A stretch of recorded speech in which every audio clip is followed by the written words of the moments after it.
Hey guys, 2010 Toyota Sienna. It's gonna be quick.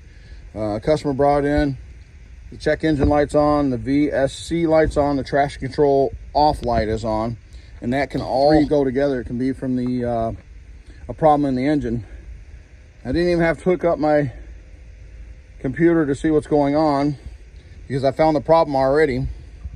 If you look right here, this vacuum line is disconnected. See it right here? That's supposed to be on there.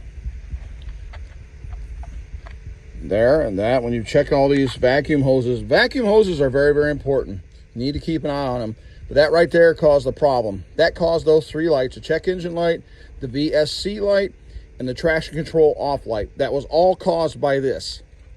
And I've already started the car back up, and all the lights went away. I didn't even have to clear it. It went away it went away right away.